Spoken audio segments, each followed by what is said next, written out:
एक ओंकार सतनाम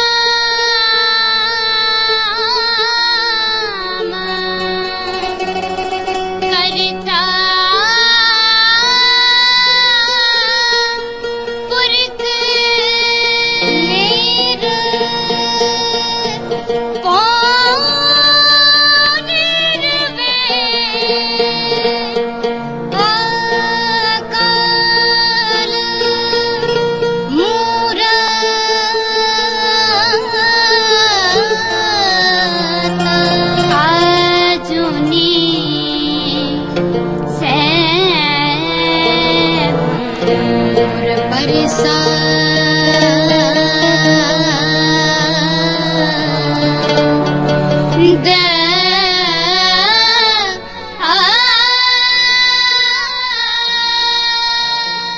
बहुत वधिया गल मतलब कि खडूर साहब कार सेवा बाबा सेवा सिंह जी की सेवा चल रही है जी। हाँ जी ਪਹਿਲੋਂ ਇੱਥੇ ਕੋਈ ਬਿਲਡਿੰਗ ਨਹੀਂ ਹੁੰਦੀ ਜੀ। हाँ जी ਕੱਲਾ ਗੁਰਦੁਆਰਾ ਹੁੰਦਾ ਸੀ हाँ जी ਤਾਂ ਅਸੀਂ ਤਾਂ ਇੱਥੇ ਡੰਗਰਾਂ ਵਾਲੀ ਹਵੇਲੀ 'ਚ ਸੌਂਦੇ ਰਹੇ ਆ। हाँ जी ਨਿੱਕੀ ਨਾਨਕ ਸਾਹਿਬ ਦੀ ਇੱਟ ਦੀ ਬਣੀ ਸੀ ਪੁਰਾਣੀ। हाँ जी हाँ जी ਹੁਣ ਇੱਥੇ 22 ਸਾਲ ਹੋ ਗਏ ਆ। हाँ जी ਸਰੋਵਰ ਬਣੇ ਨੂੰ ਵੀ ਆ ਸਭ ਹੱਥਾਂ 'ਚ ਹੀ ਬਣਿਆ ਲੰਗਰ ਹਾਲ ਦੀਵਾਨ ਹਾਲ ਆ ਨਵੀਂ ਸਰਾਂ ਜਿਹੜੀ ਬਣੀ ਆ ਜੀ। ਜੋ ਬੋਲੇ ਸੋ ਨਿਹਾਲ। ਸਤਿ ਸ੍ਰੀ ਅਕਾਲ। ਸੇਵਾਦਾਰ ਕੁਲਜੀਤ ਸਿੰਘ ਕਾਰ ਸੇਵਾ ਖਡੂਰ ਸਾਹਿਬ ਮੌਜੂਦਾ ਮੁਖੀ ਬਾਬਾ ਸੇਵਾ ਸਿੰਘ ਜੀ। ਇਹ ਪਵਿੱਤਰ ਸਥਾਨ ਆ ਜੀ ਜਿੱਥੇ ਰੰਧਾਵੇ ਦਾ ਖੂਹ ਦੇ ਨਾਲ ਜਾਣਿਆ ਜਾਂਦਾ ਗੁਰਦੁਆਰਾ ਸ੍ਰੀ ਦਰਬਾਰ ਸਾਹਿਬ ਡੇਰਾ ਬਾਬਾ ਨਾਨਕ। हाँ जी ਇਹਦੀ ਇਮਾਰਤ ਦੀ ਸੇਵਾ ਬਾਬਾ ਸੇਵਾ ਸਿੰਘ ਜੀ ਵੱਲੋਂ ਆਰੰਭ ਕੀਤੀ ਗਈ ਹੈ हाँ जी ਤੇ 500 ਸਾਲਾ ਗੁਰੂ ਨਾਨਕ ਸਾਹਿਬ ਦਾ ਜਿਹੜਾ ਆ ਰਿਹਾ ਗੁਰਪੁਰਬ 5.5 ਸਾਲਾ ਉਹਦੇ ਤੇ ਇਹਨੂੰ ਅੰਦਰ ਦਰਬਾਰ ਵਿੱਚ ਪ੍ਰਕਾਸ਼ ਕਰਨ ਦੀ ਸਾਨੂੰ ਉਮੀਦ ਹੈ ਪ੍ਰਕਾਸ਼ ਬਣ ਜਾਊਗਾ ਜੀ। ਵੱਡੇ ਵੱਡੇ ਭਾਗ ਹੈ ਜੀ ਸਿੱਖ ਸੰਗਤ ਦੇ ਗੁਰੂ ਨਾਨਕ ਨਾਲ ਸੇਵਾ ਸੰਗਤਾਂ ਦੇ ਜੇ ਖੁੱਲ ਜਾਂਦਾ ਤੇ जी ਅਜੇ ਤੇ ਤਿਆਰੀਆਂ ਹੀ ਆ। ਵੇਖੋ ਗੁਰੂ ਕਿਰਪਾ ਕਰੇ ਖੁੱਲੇ ਸੰਗਤ ਖੁੱਲੇ ਦਰਸ਼ਨਦਾਰੇ ਕਰੋਗੇ ਕੋਈ ਪਾਸਪੋਰਟ ਨਹੀਂ ਬਣਾਉਣ ਦੀ ਲੋੜ ਪਊਗੀ। ਪਵਿੱਤਰ ਸਥਾਨ ਹੈ ਗੁਰੂ ਨਾਨਕ ਸਾਹਿਬ ਦਾ। ਸਾਡੇ ਕੋਲ ਗੁਰੂ ਨਾਨਕ ਸਾਹਿਬ ਦਾ ਮੇਨ ਸਥਾਨ ਇੱਧਰ ਕੋਈ ਨਹੀਂ ਜੀ। ਜਨਮ ਸਥਾਨ ਉੱਧਰ ਆ ਜੋਤੀ ਜੋਤੀ ਉੱਧਰ ਹੈ। ਚਲੋ ਜੋਤੀ ਜੋਤ ਸਥਾਨ ਮਿਲੂ ਸਾਨੂੰ ਬਹੁਤ ਵੱਡੀ ਗੱਲ ਹੈ ਜੀ। ਵੇਖੋ ਜੀ ਤੇ ਕੁਦਰਤ ਦੇ ਤੌਰ ਤੇ ਤਰੱਕੀ ਹੋ ਜਾਣੀ ਹੈ ਜੀ। ਜਦੋਂ ਇੱਥੇ ਬਾਹਰ ਤੋਂ ਲੋਕਾਂ ਦਰਸ਼ਨ ਮੇਲੇ ਕਰਨ ਆਉਣਾ ਜਿੰਨਾ ਕਰਤਾਰਪੁਰ ਜਾਣਾ ਉਹਨਾਂ ਡੇਰਾ ਨਾਨਕ ਵੀ ਆਉਣਾ ਜੀ ਤੇ ਸੰਗਤ ਨੇ ਆਉਣਾ ਟੂਰਿਸਟ ਆਉਣਾ ਤਰੱਕੀ ਆਟੋਮੈਟਿਕ ਹੋ ਜਾਂਦੀ ਇਲਾਕੇ ਦੀ। ਸੁੰਦਰ ਬਣੇ ਬੜੀ ਵੱਡੇ ਭਾਗ ਹੈ। ਚਲੋ ਗੌਰਮੈਂਟਾਂ ਵੀ ਕੋਸ਼ਿਸ਼ ਕਰਨਗੀਆਂ ਇਹਨੂੰ ਹੋਰ ਸੁੰਦਰ ਬਣਾਇਆ ਜਾਵੇ। ਮਹਾਂਪੁਰਖਾਂ ਵੱਲੋਂ ਵੀ ਕੋਸ਼ਿਸ਼ਾਂ ਹੋ ਰਹੀਆਂ ਵੀ ਵੱਧ ਤੋਂ ਵੱਧ ਇਹਦਾ ਵਿਕਾਸ ਕੀਤਾ ਜਾਵੇ ਨਗਰ ਦਾ ਜਿੰਨਾ ਹੋ ਸਕੇ ਜੀ। ਸੰਗਤਾਂ 'ਚ ਭਾਰੀ ਉਤਸ਼ਾਹ ਵਾ ਬਹੁਤ ਚਾਹ ਸੰਗਤਾਂ ਨੂੰ। ਬੋਲੇ ਸੋ ਨਿਹਾਲ।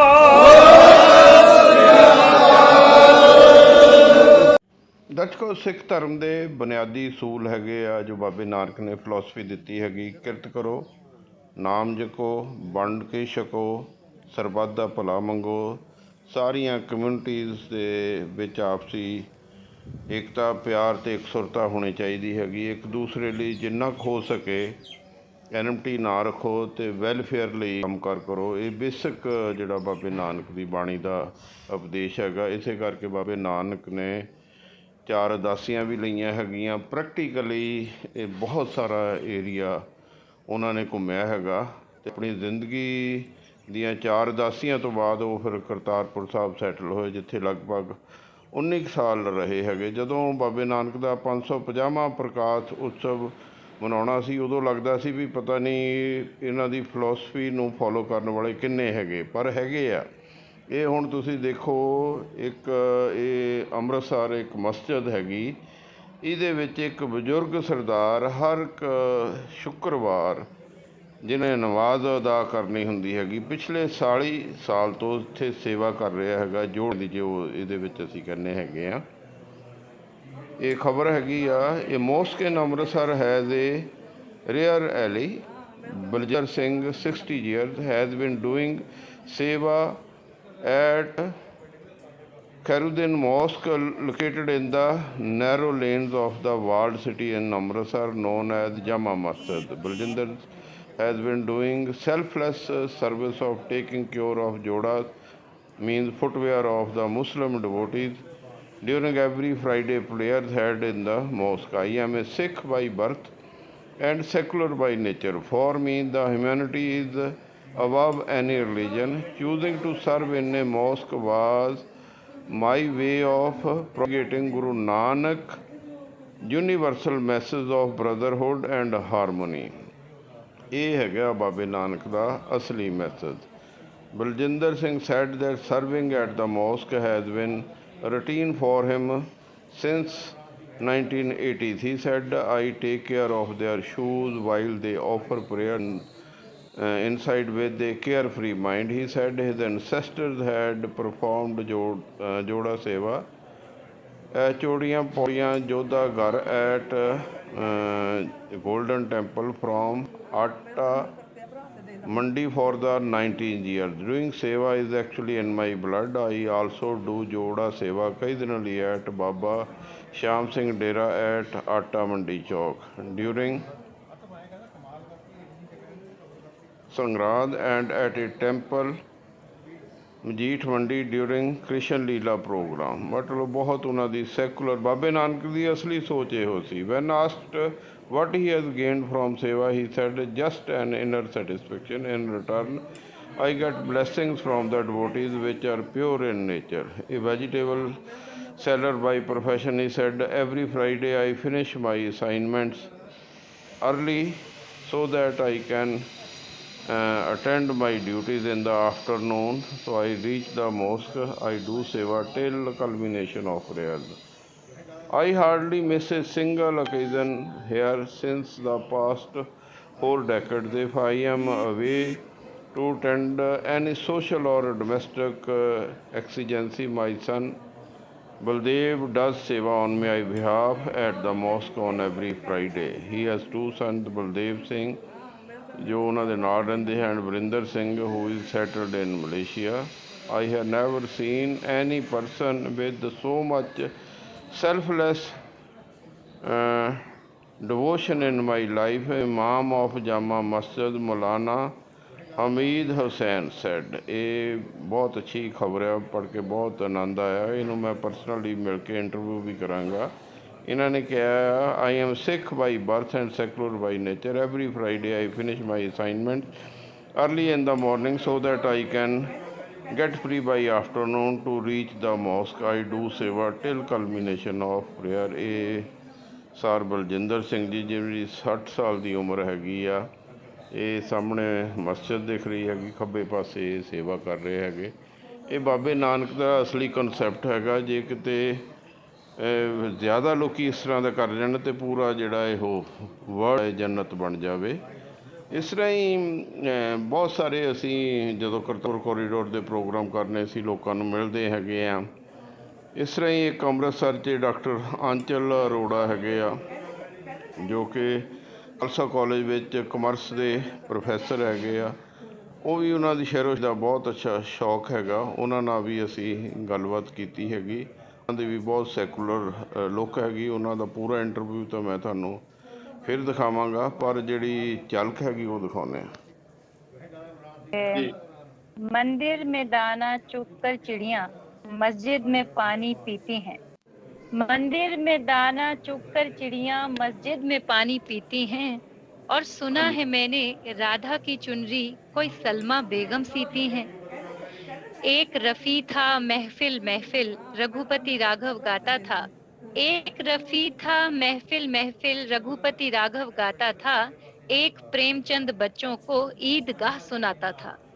और कहीं कृष्ण की महिमा गाता रसखान सुनाई देता है। औरों को दिखते होंगे हिंदू सिख और मुसलमान, मुझे तो हर शख्स में बस इंसान दिखाई देता है, बस इंसान दिखाई देता है। ਬਹੁਤ ਅੱਛਾ। ਦਰਸ਼ਕੋ, ਸਾਡੇ ਦੇਸ਼ ਦਾ ਸੈਕੂਲਰ ਕਰੈਕਟਰ ਹੈਗਾ, ਚਾਹੇ ਹਿੰਦੂ ਹੋਵੇ, ਚਾਹੇ ਸਿੱਖ ਹੋਵੇ, ਚਾਹੇ ਈਸਾਈ ਹੋਵੇ, ਚਾਹੇ ਮੁਸਲਮਾਨ ਹੋਵੇ। ਸਾਡੇ ਸੰਵਿਧਾਨ ਨੇ ਵੀ ਪੂਰੇ ਹੱਕ ਦਿੱਤੇ ਹੈਗੇ। ਪ੍ਰੈਕਟੀਕਲੀ ਵੀ ਜਿਹੜੀ ਹੈਗੀਆਂ ਕਮਿਊਨਿਟੀ ਵਿੱਚ ਬਹੁਤ ਇੱਕ ਦੂਸਰੇ ਲਈ ਮੁਹੱਬਤ, ਪਿਆਰ ਅਤੇ ਜਿਹੜੀ ਨੇੜਤਾ ਹੈਗੀ ਆ। ਇਹਦੇ ਨਾਲ ਨਾਲ ਦਰਸ਼ਕੋ, ਜਿਹੜੇ ਪੰਜਾਬੀ ਸੈਟਲਡ ਅਬਰੋਡ ਹੈਗੇ ਆ, ਇੰਗਲੈਂਡ, ਕੈਨੇਡਾ, ਅਮਰੀਕਾ ਵਗੈਰਾ 'ਤੇ, ਉਹਨਾਂ ਦਾ ਵੀ ਕਰਤਾਰਪੁਰ ਕੋਰੀਡੋਰ ਵਿੱਚ ਇੰਟਰਸਟ ਹੈਗਾ। ਇੱਕ ਲਿਸਟਰ ਇੰਗਲੈਂਡ ਵਿਖੇ ਬਹੁਤ ਅੱਛੇ ਰਾਈਟਰ ਰਹਿੰਦੇ ਹੈਗੇ ਪੰਜਾਬ ਦੇ, ਪ੍ਰੋਫੈਸਰ ਸ਼ਿੰਗਾਰਾ ਸਿੰਘ ਢਿੱਲੋਂ।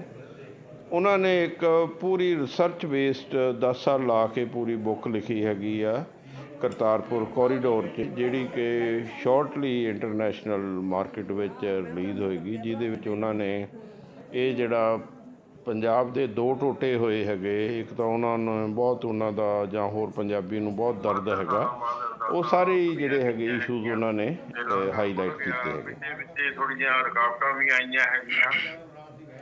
ਦੀ ਕਿਰਪਾ ਨਾਲ ਸਭ ਕੁਝ ਖੁੱਲ ਗਿਆ। ਫਿਰ ਅਨਫੋਰਚੂਨੇਟਲੀ ਕਰੋਨਾ ਨਾਲ ਹੁਣ ਇਹੋ ਅਜੇ ਥੋੜਾ ਦੇਰ ਤੇ ਰੁਕਿਆ ਹੈਗਾ। ਪਰਮਾਤਮਾ ਦੀ ਕਿਰਪਾ ਨਾਲ ਮੈਨੂੰ ਲੱਗਦਾ ਕਰੋਨਾ ਵੀ ਠੀਕ ਹੋ ਜਾਏਗਾ ਤੇ ਸਭ ਕੁਝ ਫਿਰ ਰਿਜ਼ਿਊਮ ਹੋ ਜਾਏਗਾ। ਔਰ ਇਹਦੇ ਨਾਲ ਨਾਲ ਬੜੀ ਖੁਸ਼ੀ ਦੀ ਗੱਲ ਹੈਗੀ, ਇੱਕ ਸਾਡੇ ਪੰਜਾਬੀ ਸੱਜਣ ਹੈਗੇ ਆ ਸ਼ਿੰਗਾਰਾ ਸਿੰਘ ਢਿੱਲੋਂ ਜੀ, ਜੋ ਕਿ ਇੰਗਲੈਂਡ ਵਿੱਚ ਲਿਸਟਰ ਵਿਖੇ ਰਹਿੰਦੇ ਹੈਗੇ ਆ। ਉਹਨਾਂ ਨੇ ਪੰਜਾਬੀ ਦੀਆਂ ਬਹੁਤ ਸਾਰੀ ਕਿਤਾਬਾਂ ਲਿਖੀਆਂ ਹੈਗੀਆਂ। ਹੁਣ ਉਹਨਾਂ ਨੇ ਕਰਤਾਰਪੁਰ ਕੋਰੀਡੋਰ ਬਾਰੇ ਪੂਰੀ ਰਿਸਰਚ ਤੋਂ ਬਾਅਦ ਇਹੋ ਕਿਤਾਬ ਲਿਖੀ ਹੈਗੀ ਆ। ਹੁਣ ਅਸੀਂ ਤੁਹਾਡੀ ਸ਼ਿੰਗਾਰਾ ਸਿੰਘ ਢਿੱਲੋਂ ਜੀ ਨਾਲ ਮੁਲਾਕਾਤ ਕਰਾ ਰਹੇ ਹਾਂ, ਜਿਹੜਾ ਕਿ ਬਹੁਤ ਅੱਛੇ ਰਾਈਟਰ ਨੇ। ਢਿੱਲੋਂ ਸਾਹਿਬ, ਸਾਡੇ ਪ੍ਰੋਗਰਾਮ ਵਿੱਚ ਬਹੁਤ ਬਹੁਤ ਸਵਾਗਤ ਹੈ। Thank you very much. ਅਸੀਂ ਇੰਗਲੈਂਡ ਲਿਸਟਰ ਤੁਹਾਡੇ ਨਾਲ ਗੱਲਬਾਤ ਕਰ ਰਹੇ ਹਾਂ। ਬਹੁਤ ਬਹੁਤ ਸ਼ੁਕਰੀਆ ਭਾਰਤ ਜੀ, ਤੁਸੀਂ ਇਹ ਜਿਹੜਾ ਰੂਬਰੂ ਕਰਵਾ ਰਹੇ ਆ ਸਾਰੇ ਵਰਲਡ ਦੇ ਨਾਲ ਮੇਰੀ ਮੁਲਾਕਾਤ ਕਰਵਾ ਰਹੇ ਆ। ਮੇਰੇ ਭਾਗਾਂ ਵਾਲੀ ਗੱਲ ਹੈ ਇਹ। Thank you very much. ਅੱਛਾ, ਇਹ ਹੁਣ ਤੁਸੀਂ ਮੈਨੂੰ ਦੱਸੋ, ਕੱਲ ਮੈਂ ਫੇਸਬੁੱਕ, ਤੁਸੀਂ ਮੇਰੇ ਨਾਲ ਜੁੜੇ ਹੋ ਹੈਗੇ, ਫੇਸਬੁੱਕ ਮੈਂ ਦੇਖ ਰਿਹਾ ਸੀ, ਮੈਨੂੰ ਪਤਾ ਲੱਗਾ ਕਿ ਕਰਤਾਰਪੁਰ ਕੋਰੀਡੋਰ ਬਾਰੇ ਬੜੀ ਰਿਸਰਚ ਬੇਸਡ ਕਿਤਾਬ ਲਿਖੀ ਹੈਗੀ ਆ। ਇਹ ਕਿਵੇਂ ਆਈਡੀਆ ਕਿਵੇਂ ਆਇਆ ਸੀ? ਇਸ ਕਿਤਾਬ ਵਿੱਚ ਕਿਹੜੀਆਂ ਕਿਹੜੀਆਂ ਚੀਜ਼ਾਂ ਤੁਸੀਂ ਉਜਾਗਰ ਕੀਤੀਆਂ ਹੈਗੀਆਂ, ਸਾਡੇ ਦਰਸ਼ਕਾਂ ਨੂੰ ਜ਼ਰੂਰ ਦੱਸੋ। ਬਿਲਕੁਲ ਜੀ, ਇਹ ਕਰਤਾਰਪੁਰ ਸਾਹਿਬ ਜਿਹੜਾ ਆ, ਇਹਦੀ ਇੰਪੋਰਟੈਂਸ ਜਿਹੜੀ ਹਿਸਟੋਰੀਕਲ ਹੈ ਉਹਨੂੰ ਬੇਸ ਰੱਖ ਕੇ ਮੈਂ ਜਿਹੜੀ ਇਹ ਕਿਤਾਬ ਲਿਖੀ ਹੈ। ਕਿਉਂਕਿ ਜਦੋਂ ਅਸੀਂ ਕਰਤਾਰਪੁਰ ਲਾਂਘੇ ਦੀ ਗੱਲ ਕਰਦੇ ਆ, ਉਹਦੇ ਨਾਲ 1947 ਦਾ ਜਿਹੜਾ ਖੂਨ ਖਰਾਬਾ ਆ ਉਹ ਵੀ ਜੁੜ ਜਾਂਦਾ। ਬਿਲਕੁਲ ਠੀਕ ਹੈ। ਉਹ ਖੂਨ ਖਰਾਬੇ ਤੋਂ ਬਾਅਦ ਜਿਹੜਾ ਹੈ ਕਰਤਾਰਪੁਰ ਲਾਂਘਾ ਜਿਹੜਾ ਹੈ ਉਹਦੀ ਜ਼ਰੂਰਤ ਪਈ। ਇਹ ਪਹਿਲਾਂ ਗੁਰਦਾਸਪੁਰ ਜ਼ਿਲ੍ਹੇ ਦਾ ਇੱਕ ਹਿੱਸਾ ਹੁੰਦਾ ਸੀ। ਗੁਰਦਾਸਪੁਰ ਤੋਂ ਇਹ ਪਾਕਿਸਤਾਨ ਦੇ ਵਿੱਚ ਕਿਵੇਂ ਰਹਿ ਗਿਆ ਇਹ ਹਿੱਸਾ, ਇਹ ਬਿਲਕੁਲ 4 ਕਿਲੋਮੀਟਰ ਦਾ ਫਾਸਲਾ ਹੈ। ਉਹਦੇ ਪਿੱਛੇ ਇੱਕ ਬਹੁਤ ਵੱਡੀ ਜਿਹੜੀ ਹੈ ਇੱਕ ਦਾਸਤਾਨ ਲੁਕੀ ਹੋਈ ਹੈ, ਜਿਸ ਨੂੰ ਮੈਂ ਅੱਗੇ ਲਿਆਉਣ ਦੀ ਸਾਰਿਆਂ ਦੇ ਨਾਲ ਸਾਂਝੀ ਕਰਨ ਦੀ ਕੋਸ਼ਿਸ਼ ਕੀਤੀ ਹੈ। ਔਰ ਇਹ ਰਿਸਰਚ ਕਰਦੇ ਹਾਂ ਜਿਹੜਾ ਮੁੱਖ ਕਾਰਨ ਮੇਰਾ ਜਿਹੜਾ ਇਹ ਰਿਹਾ, ਜਿਹੜੀ ਤੁਸੀਂ ਕਾਰਨਾਂ ਦੀ ਗੱਲ ਕੀਤੀ ਹੈ, ਮੈਂ ਤੁਹਾਡੇ ਸਵਾਲ ਤੇ ਆਵਾਂ। ਹਾਂਜੀ, ਇਹਦੇ ਕਾਰਨ ਜਿਹੜੇ ਆ ਉਹ 3-4 ਕਾਰਨ ਰਹੇ। ਪਹਿਲਾ ਇਹ ਕਿ ਕਰਤਾਰਪੁਰ ਲਾਂਘਾ ਜਿਹੜਾ ਆ ਉਹ ਕਿਹੜੇ ਪੜਾਵਾਂ ਦੇ ਵਿੱਚੋਂ ਲੰਘ ਕੇ ਜਿਹੜਾ ਆ ਉਹ ਸਾਕਾਰ ਹੋਇਆ ਹੈ। ਉਹਦੇ ਵਾਸਤੇ ਕਿੰਨੀਆਂ ਅਰਦਾਸਾਂ, ਕਿੰਨੀਆਂ ਜੋਦੜੀਆਂ, ਨਿਤਨੇਮ ਹਰ ਸਵੇਰੇ ਸ਼ਾਮ ਜਿਹੜੀਆਂ ਉਹ ਕੀਤੀਆਂ ਗਈਆਂ। ਔਰ ਕਿੰਨੀ ਪੀੜਾ ਸਾਡੇ ਅੰਦਰ ਜਿਹੜੀ ਸਿੱਖਾਂ ਦੇ ਅੰਦਰ ਸੀ ਉਸ ਨੂੰ ਧਿਆਨ ਰੱਖਿਆ ਗਿਆ। ਦੂਸਰੀ ਗੱਲ 1947 ਦੇ ਵਿੱਚ ਜੋ ਕੁਝ ਹੋਇਆ, ਔਰ ਉਹਦਾ ਜਿਹੜਾ ਆ ਉਹ ਇਤਿਹਾਸ ਜਦੋਂ ਅਸੀਂ ਫੋਲਦੇ ਆ, ਸਾਨੂੰ ਇਤਿਹਾਸ ਦੇ ਵਿੱਚ ਉਹ ਪੂਰਾ ਇਤਿਹਾਸ ਸਾਡੇ ਸਾਹਮਣੇ ਨਹੀਂ ਆਉਂਦਾ, ਉਹਦਾ ਪੂਰਾ ਚਿੱਤਰ ਨਹੀਂ ਸਾਹਮਣੇ ਆਉਂਦਾ। ਉਹ ਅੱਧਾ ਅਧੂਰਾ ਇਤਿਹਾਸ ਜਿਹੜਾ ਹੈ ਉਹ ਸਾਡੇ ਸਾਹਮਣੇ ਆਉਂਦਾ, ਜਿੰਨੀ ਕਿ ਮੈਂ ਖੋਜ ਕੀਤੀ ਹੈ। ਉਹਦੇ ਵਿੱਚ ਕਈ ਤੱਥ ਜਿਹੜੇ ਆ ਉਹ ਤਰੋੜ ਮਰੋੜ ਕੇ ਪੇਸ਼ ਕੀਤੇ ਗਏ ਆ, ਕਈਆਂ ਨੂੰ ਲੁਕੋਇਆ ਗਿਆ ਆ। ਔਰ ਸਾਨੂੰ ਜਿਹੜਾ ਇੱਕੋ ਹੀ ਗੱਲ ਪੜ੍ਹਾਈ ਗਈ ਹੈ ਕਿ ਅੰਗਰੇਜ਼ਾਂ ਨੇ 1947 ਵੇਲੇ ਪਾੜੋ ਤੋਂ ਰਾਜ ਕਰੋ ਦੀ ਰੀਤੀ ਦੇ ਤਹਿਤ ਹਿੰਦੁਸਤਾਨ ਨੂੰ ਵੰਡ ਦਿੱਤਾ। ਇਹਦਾ ਸਹੀ ਜਿਹੜਾ ਆ, ਅਸਲ ਜਿਹੜਾ ਉੱਤਰ ਜਿਹੜਾ ਆ ਉਹ ਹਜੇ ਤੱਕ ਕਿਸੇ ਨੂੰ ਸਾਨੂੰ ਮਿਲਿਆ ਨਹੀਂ ਹੈ। ਸਾਡੇ ਮਨਾਂ ਦੇ ਵਿੱਚ ਭ੍ਰਾਂਤੀਆਂ ਹੈ। ਅਸੀਂ ਪੜ੍ਹਿਆ ਵੀ ਇਹੋ ਹੀ ਹੈ ਛੋਟੇ ਹੁੰਦਿਆਂ ਨੇ, ਤੇ ਹੁਣ ਤੱਕ ਵੀ ਇਹੀ ਪੜ੍ਹਦੇ ਹੋ। ਔਰ ਉਹਦਾ ਅਸਲ ਤੱਥ ਕੀ ਰਿਸਰਚ ਕੀਤੀ ਆ ਉਹ ਵੀ ਦੱਸ ਦਿਓ ਵੀ ਇਹ ਚੱਕਰ ਕੀ ਹੋਇਆ। ਇਹਦੇ ਵਿੱਚ ਜਿਹੜਾ ਟੋਟਲ ਜਿਹੜਾ ਆ, ਇੱਕ ਤਾਂ ਲਾਂਘੇ ਦੀ ਗੱਲ ਕੀਤੀ ਗਈ, ਸਾਰੇ ਲਾਂਘੇ ਦੀ ਕਿ ਕਿਹੜੇ ਪੜਾਅ ਆਏ, ਕਿੱਥੇ ਕੀ ਕੁਝ ਹੋਇਆ, ਕਿੱਦਾਂ ਇਹਦੀਆਂ ਜਿਹੜੀਆਂ ਉਹ ਅਪਰੂਵਲਾਂ ਹੁੰਦੀਆਂ ਰਹੀਆਂ ਕਿ ਅਸੀਂ ਖੋਲਾਂਗੇ। ਚਾਹੇ ਉਹ 99 ਦੇ ਵਿੱਚ ਆਪਣੇ ਅਟਲ ਬਿਹਾਰੀ ਵਾਜਪੇਈ ਜੀ ਬਸ ਲੈ ਕੇ ਗਏ, ਉਦੋਂ ਵੀ ਗੱਲ ਚੱਲੀ ਸੀ। ਅੰਮ੍ਰਿਤਸਰ ਵਿੱਚ ਮਨਮੋਹਨ ਸਿੰਘ ਹੋਰਾਂ ਨੇ ਵੀ ਆਪਣੇ ਜਿਹੜਾ ਐਲਾਨ ਕੀਤਾ ਸੀਗਾ ਇਹਦੇ ਬਾਰੇ 'ਚ। ਇਸ ਤੋਂ ਇਲਾਵਾ ਪਾਕਿਸਤਾਨ ਗਵਰਨਮੈਂਟ ਵੀ ਗਾਹੇ ਬਗਾਹੇ ਜਿਹੜਾ ਐਲਾਨ ਕਰਦੀ ਰਹੀ ਹੈ। ਉਹਦੇ ਵਿੱਚ ਰੁਕਾਵਟਾਂ ਕਿਹੜੀਆਂ ਆਈਆਂ, ਫਿਰ ਕੁਲਦੀਪ ਸਿੰਘ ਬਡਾਲਾ ਹੋਰੀ ਉੱਥੇ ਜਾ ਕੇ ਜਿਹੜਾ ਆ ਉਹ ਰਸਾਂ ਕਰਦੇ ਰਹੇ 18 ਸਾਲ ਜੀ। ਫਿਰ ਆਪਣੇ ਸਤਨਾਮ ਸਿੰਘ ਮਾਨਕ ਹੋਣੀ, ਕੁਲਦੀਪ ਨਈਅਰ ਹੋਣੀ ਨੇ ਪੰਜਾਬ ਪ੍ਰਗਤੀ ਕਲਾ ਕੇਂਦਰ ਕੀ ਉਹ ਬਣਾਇਆ ਸੀਗਾ, ਤੇ ਉੱਥੇ ਜਾ ਕੇ ਮੋਮਬੱਤੀਆਂ ਵੀ ਜਗਾਉਂਦੇ ਰਹੇ ਆ ਬਾਘਾ ਬਾਰਡਰ ਦੇ ਉੱਤੇ। ਉਹਦੇ ਨਾਲ ਵੀ ਇਹ ਤਾਰਾਂ ਸਾਰੀਆਂ ਜੁੜਦੀਆਂ ਕਿਸੇ ਨਾ ਕਿਸੇ ਢੰਗ ਨਾਲ। ਉਹਨਾਂ ਸਾਰਿਆਂ ਨੂੰ ਇੱਕ ਦਸਤਾਵੇਜ਼ੀ ਰੂਪ ਦੇਣ ਦੇ ਵਾਸਤੇ ਇਹ ਜਿਹੜੀ ਰਿਸਰਚ ਹੈ ਇਹ ਕਰਨ ਦੀ ਲੋੜ ਪਈ, ਕਿਉਂਕਿ ਸਾਡੇ ਜਿਹੜਾ ਇਤਿਹਾਸ ਹੈ ਉਹਦੇ ਵਿੱਚ ਬਹੁਤ ਕੁਝ ਇਹੋ ਜਿਹਾ ਹੈ ਕਿ ਅਸੀਂ ਸਾਂਭਦੇ ਨਹੀਂ। ਉਹਨੂੰ ਸਾਂਭਣ ਦੇ ਵਾਸਤੇ, ਉਹਨੂੰ ਦਸਤਾਵੇਜ਼ੀ ਰੂਪ ਦੇਣ ਦੇ ਵਾਸਤੇ ਕਹਿੰਦੇ ਜੀ ਉਹ ਅੰਗਰੇਜ਼ਾਂ ਨੇ ਲਾਈਨ ਖਿੱਚ ਦਿੱਤੀ ਤੇ ਬਣ ਗਿਆ ਜੀ। ਉਹਦਾ ਕੀ ਪਿਛੋਕੜ ਸੀ? ਇਹ ਲਾਈਨ ਕਿਵੇਂ ਖਿੱਚ ਗਈ? ਮਤਲਬ ਇਹ ਹਿੱਸਾ ਪਾਕਿਸਤਾਨ ਵਿੱਚ ਕਿਵੇਂ ਗਿਆ, ਜਾਂ ਜਿੰਨੀ ਕੁ ਤੁਸੀਂ ਰਿਸਰਚ ਕੀਤੀ ਹੈ ਪਾਕਿਸਤਾਨ ਕਿਵੇਂ ਬਣਿਆ ਹੈਗਾ? ਇੱਕ ਕੰਟਰੀ ਨਹੀਂ ਸੀ ਰਹਿ ਸਕਦਾ ਹੈਗਾ। ਬਿਲਕੁਲ ਬਿਲਕੁਲ ਇਸੇ ਚੀਜ਼ ਨੂੰ ਫੋਕਸ ਰੱਖ ਕੇ ਜਿਹੜਾ ਆ ਉਹ ਕਰਤਾਰਪੁਰ ਦੇ ਨਾਲ ਜੋੜੀ ਗੱਲ ਕਰਕੇ ਸਾਰਾ ਡਿਟੇਲ ਉਸ ਪੁਸਤਕ ਦੇ ਵਿੱਚ ਹੈ ਕਿ ਅੱਛਾ, ਇਹ ਸਾਰਾ ਆਪਾਂ ਵਿੱਚੋਂ ਬਹੁਤਿਆਂ ਨੂੰ ਇਸ ਚੀਜ਼ ਦਾ ਨਹੀਂ ਪਤਾ ਕਿ ਬਾਘੇ ਵਾਲੀ ਲੀਕ ਜਿਹੜੀ ਆ ਉਹ 47 ਤੋਂ ਪਹਿਲਾਂ ਪਈ ਆ ਜਾਂ 47 ਤੋਂ ਬਾਅਦ 15 ਅਗਸਤ ਤੋਂ ਪਹਿਲਾਂ ਜਾਂ 15 ਅਗਸਤ ਤੋਂ ਬਾਅਦ ਹੋਈ ਹੈ। ਅੱਛਾ ਇਹ ਜੀ। ਮੈਂ ਕਲੀਅਰ ਕਰਨਾ ਚਾਹੁੰਦਾ ਕਿ ਜਿਹੜੀ ਬਾਘੇ ਵਾਲੀ ਲੀਕ ਹੈ ਜਦੋਂ ਖੂਨ ਖਰਾਬਾ ਹੋ ਰਿਹਾ ਸੀ ਉਸ ਵੇਲੇ ਲੀਕ ਨਹੀਂ ਸੀ, ਇਹ 17 ਅਗਸਤ ਨੂੰ ਡਿਕਲੇਅਰ ਕੀਤੀ ਗਈ ਹੈ ਰੇਡੀਓ ਦੇ ਉੱਤੇ ਅੰਗਰੇਜ਼ਾਂ ਵੱਲੋਂ।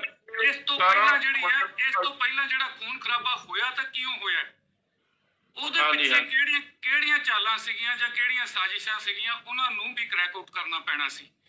ਕਿਉਂਕਿ ਲੀਕ ਜਦ ਹੈ ਹੀ ਨਹੀਂ ਤਾਂ ਖੂਨ ਖਰਾਬਾ ਹੋਣ ਦਾ ਮਤਲਬ ਨਹੀਂ ਸੀ ਬਣਦਾ।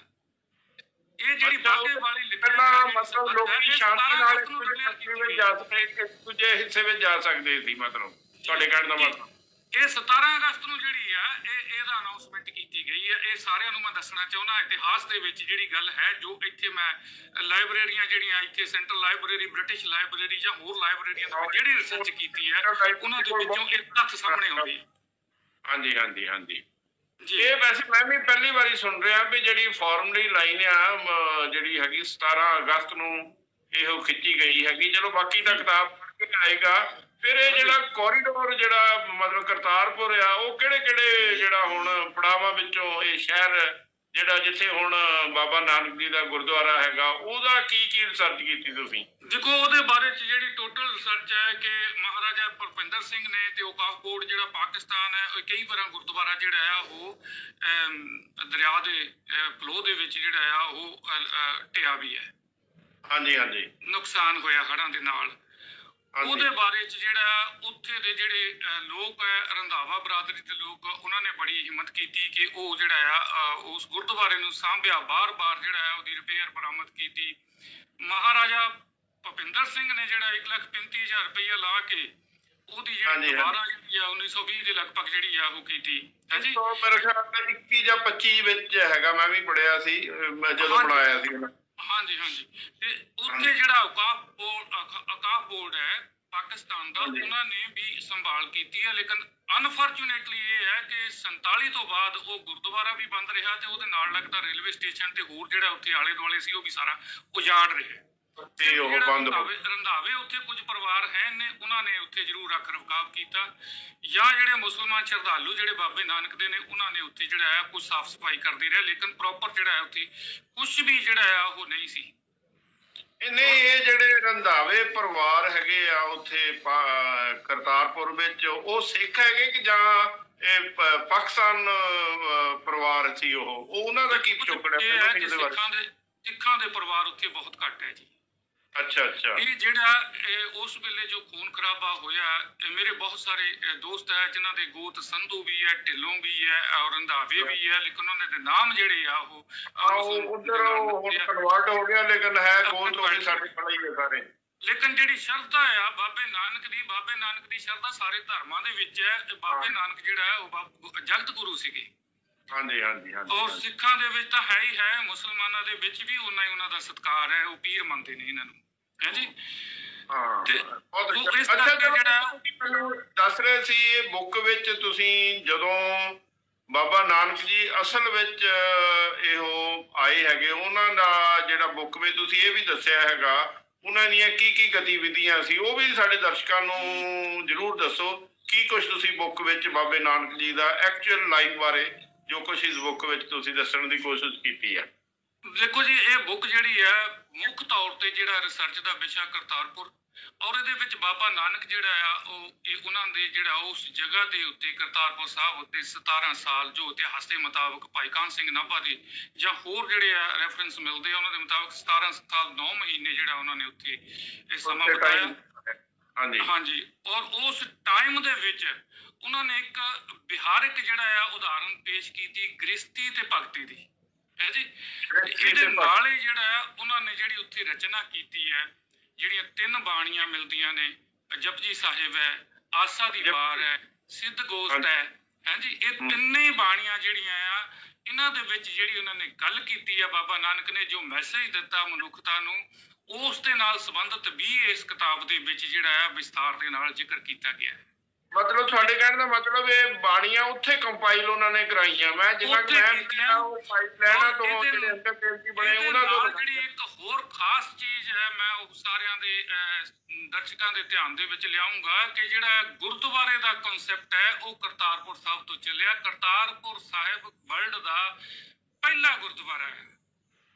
ਹਾਂਜੀ, ਇਹ ਤਾਂ ਪਹਿਲਾਂ ਧਰਮਸ਼ਾਲਾ ਦੀ ਪ੍ਰਥਾ ਚੱਲਦੀ ਹੁੰਦੀ ਸੀ। ਬਾਬੇ ਨਾਨਕ ਨੇ ਇਹ ਸ਼ੁਰੂਆਤ ਜਿਹੜੀ ਹੈ ਗੁਰਦੁਆਰੇ ਦੀ ਕੀਤੀ ਹੈ। ਉਹ ਗੁਰਦੁਆਰਾ ਵਰਲਡ ਦੇ ਵਿੱਚ ਪਹਿਲਾ ਗੁਰਦੁਆਰਾ, ਜਦੋਂ ਅਸੀਂ ਗੱਲ ਕਰਾਂਗੇ ਵਰਲਡ ਦਾ ਪਹਿਲਾ ਗੁਰਦੁਆਰਾ, ਮਤਲਬ ਉਦੋਂ ਤਾਂ ਧਰਮਸ਼ਾਲਾ ਕਹਿੰਦੇ ਸੀ ਨਾ।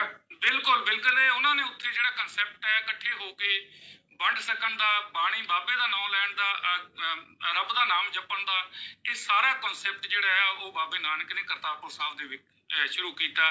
ਜਾਂ ਉਹ ਹੱਥੀਂ ਕਿਰਤ ਕਰਨ ਦੀ ਗੱਲ ਹੈ, 3 ਜਿਹੜੇ ਉਹਨਾਂ ਨੇ ਸੁਨੇਹੇ ਦਿੱਤੇ ਆ, ਵੰਡ ਛਕਣਾ, ਕਿਰਤ ਕਰਨਾ ਤੇ ਨਾਮ ਜਪਣਾ, ਇਹਨੂੰ ਪ੍ਰੈਕਟੀਕਲ ਰੂਪ ਜਿਹੜਾ ਹੈ ਉਹ ਕਰਤਾਰਪੁਰ ਸਾਹਿਬ ਦੇ ਵਿੱਚ ਦਿੱਤਾ ਗਿਆ। ਚਲੋ ਇਹ ਹੁਣ ਕਰਤਾਰਪੁਰ ਸਾਹਿਬ ਕੋਰੀਡੋਰ ਖੁੱਲ ਗਿਆ ਹੈਗਾ, ਇਹ ਖੁੱਲਣ ਤੇ ਮਤਲਬ ਚਲੋ ਜਿਵੇਂ ਵੀ ਖੁੱਲਿਆ, ਚਲੋ ਖੁੱਲ ਗਿਆ ਹੈਗਾ। ਉਹ ਹੁਣ ਮੌਜੂਦਾ ਸਥਿਤੀ ਤੇ ਬੜੇ ਲੋਕੀ ਖੁਸ਼ ਹੈਗੇ ਆ। ਚਲੋ ਟੈਂਪਰੇਰੀ ਕਰੋਨਾ ਕਰਕੇ ਬੰਦ ਆ। ਉਹਦੇ ਬਾਰੇ ਬੁੱਕ ਵਿੱਚ ਕੀ ਲਿਖਿਆ ਤੁਸੀਂ? ਉਹਦੇ ਬਾਰੇ ਵਿੱਚ ਜੋ ਗਾਹੇ ਵਗਾਹੇ, ਜੋ ਲਾਂਘੇ ਤੋਂ ਲੈ ਕੇ ਜਿਸ ਦਿਨ ਉਹ ਐਲਾਨ ਹੋਇਆ, ਸਿੱਧੂ ਆਇਆ ਉੱਥੋਂ ਜਾ ਕੇ ਪਾਕਿਸਤਾਨ ਦੇ ਵਿੱਚੋਂ ਬਾਜਵੇ ਨੂੰ ਜੱਫੀ ਪਾ ਕੇ, ਹਾਂਜੀ ਹਾਂਜੀ, ਉਸ ਤੋਂ ਬਾਅਦ ਜੋ ਵਾਦ ਵਿਵਾਦ ਸ਼ੁਰੂ ਹੋਇਆ, ਜਿਸ ਤਰ੍ਹਾਂ ਇਸ ਮੁੱਦੇ ਨੂੰ ਪੋਲਿਟਿਕਸ ਦਾ ਖਾਮਖਾ ਮੁੱਦਾ ਬਣਾਇਆ ਗਿਆ, ਜਿਹੜਾ ਮੁੱਦਾ ਨਹੀਂ ਸੀਗਾ ਉਹਨੂੰ ਮੁੱਦਾ ਬਣਾਇਆ ਗਿਆ। ਅੱਛਾ ਅੱਛਾ, ਉਹ ਵੀ ਉਹਦੀ ਲਿਖਿਆ। ਸਾਰੀ ਜਿਹੜੀ ਆ ਪੁਣਛਾਣ ਇਸ ਪੁਸਤਕ ਦੇ ਵਿੱਚ ਆ ਜਾਣੀ ਆ। ਉਹ ਦਸਤਾਵੇਜ਼ੀ ਰੂਪ ਦੇ ਵਿੱਚ ਆ ਜਾਏਗੀ ਕਿ ਇਹਦੇ ਵਿੱਚ ਆ ਪੜਾਅ ਆਏ। ਇਸ ਤਰ੍ਹਾਂ ਜਿਹੜਾ ਸਿੱਧੂ ਜਿਹੜਾ ਉਹ ਮੈਸੇਜ ਲੈ ਕੇ ਆਇਆ, ਉਹ ਮੈਸੇਜ ਨੂੰ ਅਸੀਂ ਇੱਥੇ ਕਿੱਦਾਂ ਲਿਆ, ਪੰਜਾਬ ਦੇ ਵਿੱਚ ਪੋਲਿਟਿਕਸ ਦੇ ਵਿੱਚ ਕਿੱਦਾਂ ਜਿਹੜੀ ਗੇਮ ਖੇਡੀ ਗਈ, ਉਹਦੇ ਵਿੱਚ ਉਹਦੇ ਬਾਰੇ ਚ ਕੀ ਕੁਝ ਕਿਹਾ ਗਿਆ, ਪਾਕਿਸਤਾਨ ਦੇ ਬਾਰੇ ਵਿੱਚ ਕੀ ਕੁਝ ਕਿਹਾ ਗਿਆ, ਇਮਰਾਨ ਖਾਨ ਦੇ ਬਾਰੇ ਵਿੱਚ ਕੀ ਕੁਝ ਕਿਹਾ ਗਿਆ। ਕਹਿੰਦਾ ਇਮਰਾਨ ਖਾਨ ਨੇ ਜਿਹੜਾ ਹੈ ਉਹ ਹਵਾਈ ਤੀਰ ਨੇ ਮਾਰਿਆ, ਉਹਨ ਗਰਾਊਂਡ ਦੇ ਉੱਤੇ ਕੰਮ ਕਰ ਦਿੱਤੇ। ਇਹ ਸਾਰੀਆਂ ਚੀਜ਼ਾਂ ਜਿਹੜੀਆਂ ਉਹਦੇ ਵਿੱਚ ਆ ਜਾਣੀਆਂ। ਲੇਕਿਨ ਪਾਕਿਸਤਾਨ ਦੇ ਉੱਤੇ ਦੋਸ਼ ਲੱਗਦਾ ਸੀ ਬਾਰ-ਬਾਰ, ਇਹ ਦੋਸ਼ ਲੱਗਦਾ ਸੀ ਕਿ ਉਹ ਵਾਅਦਾ ਕਰਕੇ ਮੁੱਕਰ ਜਾਂਦਾ। ਇਹ ਦੋਸ਼ ਬਾਰ-ਬਾਰ ਲੱਗਦਾ ਰਿਹਾ ਹਿੰਦੁਸਤਾਨ ਦੀ ਗਵਰਨਮੈਂਟ ਵੱਲੋਂ, ਪੋਲਿਟਿਕਸ ਵੱਲੋਂ। ਲੇਕਿਨ ਇਮਰਾਨ ਖਾਨ ਨੇ ਜਿਹੜੀ ਆ ਇਮਾਨਦਾਰਾਨਾ ਜਿਹੜੀ ਕੋਸ਼ਿਸ਼ ਕੀਤੀ ਹੈ, ਜੇ ਉਹਨੇ ਕਿਹਾ ਤਾਂ ਉਹਨੇ ਕਰਕੇ ਦਿਖਾ ਦਿੱਤਾ। ਅੱਛਾ, ਇੱਕ ਗੱਲ ਮੈਨੂੰ ਦੱਸੋ, ਜਿਵੇਂ ਪੰਜਾਬ ਦੇ ਮੁੱਖ ਮੰਤਰੀ ਕੈਪਟਨ ਅਮਰਿੰਦਰ ਜਦੋਂ ਇਹ ਲਾਂਘਾ ਮਤਲਬ ਅਜੇ ਐਗਜ਼ੀਕਿਊਸ਼ਨ ਸਟੇਜ ਵਿੱਚ ਸੀ, ਉਦੋਂ ਵੀ ਉਹ ਮਤਲਬ ਮੋਰਲੀ ਦਾ ਵਿਰੋਧ ਕਰਦੇ ਰਹੇ ਹੈਗੇ, ਚਾਹੇ ਮੋਦੀ ਸਾਹਿਬ ਨੇ ਹਰੀ ਝੰਡੀ ਦੇ ਦਿੱਤੀ ਸੀ। ਤੇ ਤੁਸੀਂ ਕੀ ਸਮਝਦੇ ਜਿਹੜਾ ਪਾਕਿਸਤਾਨ ਨੇ ਲਾਂਘਾ ਐਗਰੀ ਕੀਤਾ ਦੇਣ ਲਈ, ਇਹ ਆਪਣੇ ਇਮਰਾਨ ਖਾਨ ਦੀ ਇਮਾਨਦਾਰੀ ਸੀ ਕਿ ਜਾਂ ਕੋਈ ਪੋਲੀਟੀਕਲ ਕੰਪਲਸ਼ਨ ਜਾਂ ਕੋਈ ਹੋਰ ਉਹਨਾਂ ਦਾ ਹਿਡਨ ਏਜੰਡਾ ਹੋਏਗਾ? ਗਲੋਬਲ ਜਿਹੜੀ ਆ ਉਹ ਪੋਲਿਟਿਕਸ ਜਾਂ ਗਲੋਬਲ ਜਿਹੜਾ ਸਿਨਾਰੀਓ ਬਦਲ ਗਿਆ। ਹਾਂਜੀ, ਪਾਕਿਸਤਾਨ ਨੂੰ ਇਹ ਗੱਲ ਸਮਝਣੀ ਪਈ ਕਿ ਇਸ ਖਿੱਤੇ ਵਿੱਚ ਸ਼ਾਂਤੀ ਹੋਊ ਤੇ ਪਾਕਿਸਤਾਨ ਦਾ ਵਿਕਾਸ ਵੀ ਹੋਊ, ਇਸ ਖਿੱਤੇ ਦਾ ਵਿਕਾਸ ਵੀ ਹੋਊਗਾ।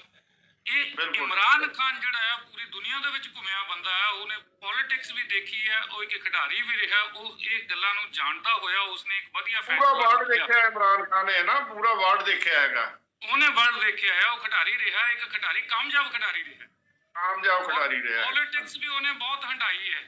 ਜਿੰਨਾ ਕੁਝ ਪਾਕਿਸਤਾਨ ਦੇ ਵਿੱਚ ਉਹਦੇ ਨਾਲ ਹੋਇਆ ਹੈ, ਉਹਦੀ ਪੂਰੀ ਹਿਸਟਰੀ ਦੇਖੀ ਹੈ ਤਾਂ ਬਹੁਤ ਕੁਝ ਹੰਡਾਇਆ। ਲੇਕਿਨ ਉਹ ਬੰਦਾ ਇਰਾਦੇ ਦਾ ਪੱਕਾ ਨਿਕਲਿਆ, ਪ੍ਰਾਈਮ ਮਿਨਿਸਟਰ ਬਣ ਗਿਆ, ਵਜ਼ੀਰ ਆਜ਼ਮ ਪਾਕਿਸਤਾਨ ਦਾ ਬਣ ਕੇ ਉਹਨੇ ਪ੍ਰੈਕਟੀਕਲਿਟੀ ਨੂੰ ਪਹਿਲ ਦਿੱਤੀ ਆ, ਬਜਾਏ ਜਿਹੜਾ ਹੈ ਉਹ ਗੱਲਾਂ ਦਾ ਕੜਾਹ ਬਣਾਉਣ ਦੀ ਬਜਾਏ। ਹਾਂ, ਨਹੀਂ ਵਾਕਿਆ ਚਲੋ ਅਸੀਂ ਆਸ ਕਰਦੇ ਹਾਂ ਕਿ ਇਹ ਕੰਨ ਤੇ ਲਿਖਿਆ ਸੱਚ ਹੈ। ਇਹਨੂੰ ਭਾਵੇਂ ਅਸੀਂ ਟਵਿਸਟ ਕਰਕੇ ਕਹਿ ਦਈਏ ਜੀ ਉਹਦੀ ਮਜਬੂਰੀ ਹੈ, ਉਸਨੇ ਵਰਲਡ ਦੀ ਪੋਲਿਟਿਕਸ ਨੂੰ ਸਮਝਦਿਆਂ ਇੱਕ ਇਮਾਨਦਾਰਾਂ ਬਹੁਤ ਵਧੀਆ। ਦੇਖੋ, ਪਾਕਿਸਤਾਨ ਦੇ ਪ੍ਰਧਾਨ ਮੰਤਰੀ ਦੀ ਜਿਹੜੀ ਇਮਰਾਨ ਖਾਨ ਦੀ ਇਸ ਮਾਮਲੇ 'ਚ ਇਮਾਨਦਾਰੀ ਨੂੰ ਫਿਲਹਾਲ ਮੇਰੇ ਖਿਆਲ ਕੋਈ ਕੁਐਸਚਨ ਨਹੀਂ ਕਰ ਸਕਦਾ ਮੇਰੇ ਹਿਸਾਬ ਨਾਲ ਵੀ। ਭਾਰਤ ਜੀ ਤੁਹਾਨੂੰ ਇੱਕ ਹੋਰ ਗੱਲ ਯਾਦ ਹੋਊਗੀ ਕਿ ਜਦੋਂ ਉਸਨੇ ਸਹੁੰ ਲਈ ਹੈ, ਉਸ ਤੋਂ ਬਾਅਦ ਉਸਨੇ ਜਿਹੜਾ ਆ ਉਹ ਸਪੀਚ ਦਿੱਤੀ ਹੈ। ਉਸਨੇ ਕਿਹਾ ਕਿ ਜੇ ਹਿੰਦੁਸਤਾਨ ਇੱਕ ਕਦਮ ਚੱਲੂਗਾ ਤਾਂ ਮੈਂ 2 ਕਦਮ ਅੱਗੇ ਚੱਲੂਗਾ। ਹਾਂ, ਬਿਲਕੁਲ ਕਿਹਾ ਸੀ। ਇਹ ਗੱਲਾਂ ਜਿਹੜੀਆਂ ਆ ਬਹੁਤ ਵੱਡੇ ਮਾਇਨੇ ਰੱਖਦੀਆਂ। ਇੱਕ ਪਲੇਟਫਾਰਮ ਦੇ ਉੱਤੇ ਇੱਕ ਜ਼ਿੰਮੇਵਾਰੀ ਵਾਲੀ ਸਿਚੁਏਸ਼ਨ ਦੇ ਵਿੱਚ ਖੜ ਕੇ, ਪੋਜੀਸ਼ਨ ਦੇ ਵਿੱਚ ਖੜ ਕੇ ਇਹ ਗੱਲਾਂ ਕਹਿਣੀਆਂ ਛੋਟੀ ਗੱਲ ਨਹੀਂ। ਜਿਸ ਕੰਟਰੀ ਨੂੰ ਅਸੀਂ ਕਹਿੰਦੇ ਆ ਕਿ ਉੱਥੇ ਫੌਜ ਦਾ ਰਾਜ ਹੈ, ਚਲੋ ਫੌਜ ਦਾ ਰਾਜ ਦੇ ਬਾਰੇ ਲੱਗ ਕੇ ਪੋਲਿਟਿਕਸ ਦਾ ਰਾਜ ਨਹੀਂ, ਫੌਜ ਦਾ ਰਾਜ ਹੈ। ਉਹ ਸਿਚੁਏਸ਼ਨ ਦੇ ਵਿੱਚ ਖੜ ਕੇ ਉਹ ਬੰਦੇ ਇੱਕੋ ਗੱਲਾਂ ਮੈਨੂੰ ਹੋਰ ਦੱਸੋ ਤੁਸੀਂ ਤੁਸੀਂ ਆਪ ਪਾਕਿਸਤਾਨ ਗਏ ਹੋ ਕਰਤਾਰਪੁਰ ਕੋਰੀਡੋਰ ਨਾਲ ਜਾਂ ਵੈਸੇ ਕਦੀ ਕਿ ਨਹੀਂ ਅਜੇ ਤਾਈਂ? ਨਹੀਂ, ਮੈਂ ਪਾਕਿਸਤਾਨ ਨਹੀਂ ਗਿਆ, ਲੇਕਿਨ ਪਾਕਿਸਤਾਨ ਦੇ ਨਾਲ ਸੰਬੰਧਿਤ ਜਾਂ ਹਿੰਦੁਸਤਾਨ ਦੀ ਪੋਲਿਟਿਕਸ ਦੇ ਨਾਲ ਸੰਬੰਧਿਤ ਜਾਂ ਪੰਜਾਬ ਦੇ ਸਿਨਾਰੀਓ ਦੇ ਨਾਲ ਸੰਬੰਧਿਤ ਮੈਂ 3 ਦਹਾਕੇ ਹੋ ਗਏ ਇੰਗਲੈਂਡ ਦੇ ਵਿੱਚ ਬੈਠਾ, ਲੇਕਿਨ ਮੈਂ ਜੁੜਿਆ ਹੋਇਆ। ਮੇਰਾ ਦਰਦ ਹੈ, ਚਾਹੇ ਉਹ ਪਾਕਿਸਤਾਨ ਦੇ ਵਿੱਚ ਪੰਜਾਬ ਹੈ, ਚਾਹੇ ਉਹ ਹਿੰਦੁਸਤਾਨ ਦੇ ਵਿੱਚ ਪੰਜਾਬ ਹੈ, ਚਾਹੇ ਉਹ ਹਿੰਦੁਸਤਾਨ ਹੈ ਜਾਂ ਪਾਕਿਸਤਾਨ ਦੇ ਲੋਕ ਹੈ, ਸਾਡੀ ਬੋਲੀ ਸਾਂਝੀ ਹੈ। 65% ਲੋਕ ਪੰਜਾਬੀ ਨੇ ਪਾਕਿਸਤਾਨ ਦੇ ਵਿੱਚ, ਸਾਡਾ ਸੱਭਿਆਚਾਰ ਸਾਂਝਾ ਹੈ। ਮੇਰਾ ਦਰਦ ਇਸ ਗੱਲ ਦਾ ਆ ਕਿ ਜਦੋਂ ਕੋਈ ਤਕਲੀਫ ਹੁੰਦੀ ਹੈ ਤਾਂ ਮੇਰੇ ਅੰਦਰ ਵੀ ਇੱਕ ਟੀਸ ਉੱਠਦੀ ਹੈ, ਭਾਵੇਂ ਮੈਂ 3 ਦਹਾਕੇ ਹੋ ਗਏ ਇੱਥੇ ਬੜੀ ਅੱਛੀ ਜ਼ਿੰਦਗੀ ਜੀ ਰਿਹਾ। ਤੇ ਪਰ ਤੁਸੀਂ ਪਾਕਿਸਤਾਨ ਦਾ ਜਾਣਾ ਸੀ, ਜੇ ਬੁੱਕ ਲਿਖਣੀ ਸੀ ਪਾਕਿਸਤਾਨੀ ਲੋਕੀ ਕਿੱਦਾਂ ਦੇ, ਏਰੀਆ ਕਿੱਦਾਂ ਦਾ, ਉਹ ਦੇਖ ਲੈਂਦੇ ਤਾਂ ਹੋਰ ਆਪਣਾ ਤਾਂ ਜਾਂਦੀ ਮੇਰੇ ਖਿਆਲ ਬੁੱਕ ਵਿੱਚ। ਇਦਾਂ ਨਹੀਂ ਠੀਕ ਰਹਿਣਾ ਸੀ? ਉਹਦੇ ਬਾਰੇ ਚ ਜਿਹੜਾ ਇਹ ਹੈ ਕਿ ਉਹ ਦੂਸਰਾ ਵੋਲੀਅਮ ਹੋਊਗਾ ਉਸ ਕਿਤਾਬ ਦਾ। ਅੱਛਾ ਅੱਛਾ, ਬਿਲਕੁਲ। ਜਦੋਂ ਮੈਂ ਉੱਥੇ ਜਾ ਕੇ ਜੋ ਸਿਨਾਰੀਓ ਹੈ, ਜੋ ਹਾਲਾਤ ਨੇ, ਜੋ ਉੱਥੋਂ ਦੱਸਿਆ ਗਿਆ, ਲੇਕਿਨ ਇਸ ਤਰ੍ਹਾਂ ਹੈ ਕਿ ਉੱਥੇ ਦੇ ਯੂਨੀਵਰਸਿਟੀਆਂ ਦੇ ਪ੍ਰੋਫੈਸਰ ਜਿਹੜੇ ਆ ਹਿਸਟਰੀ ਦੇ, ਉਹ ਮੇਰੇ ਨਾਲ ਜੁੜੇ ਹੋਏ ਆ ਇਸ ਮਸਲੇ ਦੇ ਉੱਤੇ। ਜਦੋਂ ਮੈਨੂੰ ਉਹਨਾਂ ਨੂੰ ਲੋੜ ਹੁੰਦੀ ਹੈ ਤਾਂ ਮੈਂ ਉਹਨਾਂ ਤੋਂ ਪੁੱਛ ਲੈਂਦਾ। ਪ੍ਰੋਫੈਸਰ, ਹਾਂਜੀ ਹਾਂਜੀ। ਜਿੱਦਾਂ ਪੰਜਾਬ ਯੂਨੀਵਰਸਿਟੀ ਹੈ, ਉੱਥੇ ਆਪਣੇ ਹੋਰ ਕਾਲਜਸ ਹੈਗੇ ਆ, ਉਹਨਾਂ ਦੇ ਹੈੱਡ ਹੈਗੇ ਨੇ ਹਿਸਟਰੀ ਡਿਪਾਰਟਮੈਂਟ ਦੇ, ਜਿਨ੍ਹਾਂ ਨੇ ਵੱਡੀਆਂ ਰਿਸਰਚਾਂ ਕੀਤੀਆਂ, ਚਾਹੇ ਉਹ 47 ਦੇ ਨਾਲ ਸੰਬੰਧਿਤ ਹੈ, ਚਾਹੇ ਉਹ ਸਿੱਖਾਂ ਦੇ ਨਾਲ ਜਾਂ ਮੁਸਲਮਾਨਾਂ ਦੇ ਨਾਲ ਸੰਬੰਧਿਤ ਹੈਗੀ ਹੈ, ਉਹ ਮੇਰੇ ਨਾਲ ਜੁੜੇ ਹੋਏ ਆ। ਇਸ ਪੁਸਤਕ ਦਾ ਜਿਹੜਾ ਮੁੱਖ ਬੰਦ ਹੈ ਉਹ ਵੀ ਪਾਕਿਸਤਾਨ ਦੇ ਇੱਕ ਨਾਮਵਰ ਪ੍ਰੋਫੈਸਰ ਦਾ ਲਿਖਿਆ ਹੋਇਆ, ਜਿਨ੍ਹਾਂ ਦਾ ਨਾਮ ਚਲੋ ਇੱਕ ਗੱਲਾਂ ਹੋਰ ਦੱਸੋ ਇਹਦੇ ਕੋਰੀਡੋਰ ਦੇ ਸੰਬੰਧ ਵਿੱਚ। ਇਹ ਜਿਹੜਾ ਵੈਸੇ ਤਾਂ ਚਲੋ ਪਾਕਿਸਤਾਨ ਤੇ ਹਿੰਦੁਸਤਾਨ ਦੇ ਆਪਸ ਵਿੱਚ ਤੁਹਾਨੂੰ ਪਤਾ ਹੀ ਆ, ਬਾਰਡਰ ਵੀ ਬੰਦ ਆ, ਸਭ ਕੁਝ ਬੰਦ ਆ, ਇਹ ਕੋਰੀਡੋਰ ਖੁੱਲਾ ਹੈਗਾ। ਕੋਰੀਡੋਰ ਇਹ ਆਪਸ ਵਿੱਚ ਸ਼ਾਂਤੀ ਤੇ ਦੋਸਤੀ ਵਧਾਉਣ 'ਚ ਕਿੰਨਾ ਕੁ ਸਾਰਥਕ ਰੋਲ ਅਦਾ ਕਰ ਸਕਦਾ ਤੁਹਾਡੇ ਹਿਸਾਬ ਨਾਲ? ਬਹੁਤ ਵੱਡਾ ਇਹਦਾ ਰੋਲ ਹੋ ਸਕਦਾ ਜੇਕਰ ਦੋਨੇ ਪਾਸੇ ਪੋਜ਼ਿਟਿਵਲੀ ਲੈਣ ਇਹਨੂੰ ਇਮਾਨਦਾਰੀ ਦੇ ਨਾਲ। ਹਾਂਜੀ ਹਾਂਜੀ, ਇਹ ਬਹੁਤ ਵੱਡਾ ਇੱਕ ਰੋਲ ਹੋ ਸਕਦਾ। ਖਿੱਤੇ ਦੀ ਜਿਹੜੀ ਆ ਪੂਰੀ ਜਿਹੜੀ ਆਰਥਿਕ ਬਹਾਲੀ ਹੈ, ਜਿਹਨੂੰ ਆਪਾਂ ਆਰਥਿਕ ਖੁਸ਼ਹਾਲੀ ਦਾ ਨਾਮ ਦੇ ਸਕਦੇ ਆ, ਇੱਕ ਬਹੁਤ ਵੱਡਾ ਰੋਲ ਅਦਾ ਕਰਦਾ। ਲੋਕ ਜ਼ਮੀਨੀ ਪੱਧਰ ਤੇ ਆਮ ਲੋਕ ਜਿਹੜੇ ਆ, ਉਹਨਾਂ ਦਾ ਵਰਤੋਂ ਵਿਵਹਾਰ ਤੁਸੀਂ ਦੋਨੇ ਪਾਸੇ ਦੇਖੋ ਕਿ ਉੱਥੇ ਕਰਤਾਰਪੁਰ ਦੇ ਵਿੱਚ ਗੁਰਦੁਆਰਾ ਸਾਹਿਬ ਰੋਂਦੇ ਦੇਖੇ ਆ ਲੋਕ ਜੱਫੀਆਂ ਪਾ ਪਾ ਕੇ। ਹਾਂਜੀ ਹਾਂਜੀ, ਔਰ ਉਹਨਾਂ ਦਾ ਜੀ ਆਇਆ ਕਹਿਣ ਦਾ ਸਲੀਕਾ ਦੇਖੋ। ਜੇ ਹੁਣ ਅਸੀਂ ਕਹਿ ਦਈਏ ਇਹਦੇ ਪਿੱਛੇ ਕੋਈ ਸਾਜ਼ਿਸ਼ ਹੈ, ਉੱਥੇ ਤੱਕ DIG ਬੈਠਾ, IG ਬੈਠਾ, DSP ਬੈਠੇ ਆ ਉਸ ਗੁਰਦੁਆਰੇ ਦੇ ਵਿੱਚ, ਉਹ ਤੁਹਾਨੂੰ ਸਲੀਕੇ ਨਾਲ ਬੁਲਾਉਂਦੇ ਆ, ਤੁਹਾਨੂੰ ਜੱਫੀ ਪਾ ਕੇ ਮਿਲਦੇ ਨੇ ਉੱਥੇ ਜਦ ਜਾਂਦੇ ਨੇ। ਇਹਦੇ ਪਿੱਛੇ ਕਿਹੜੀ ਸਾਜ਼ਿਸ਼ ਹੋ ਸਕਦੀ ਹੈ ਦੱਸੋ? ਇੱਕ ਇਮਾਨਦਾਰੀ ਨਾਲ ਆਪਾਂ ਸੋਚੀਏ ਤਾਂ ਇਹਦੇ ਪਿੱਛੇ ਸਾਜ਼ਿਸ਼ ਕੋਈ ਨਜ਼ਰ ਨਹੀਂ ਆਉਂਦੀ, ਇਹਦੇ ਪਿੱਛੇ ਪਿਆਰ ਐਂਡ ਖਲੂਸ ਨਜ਼ਰ ਆਉਂਦਾ ਮੈਨੂੰ ਤਾਂ।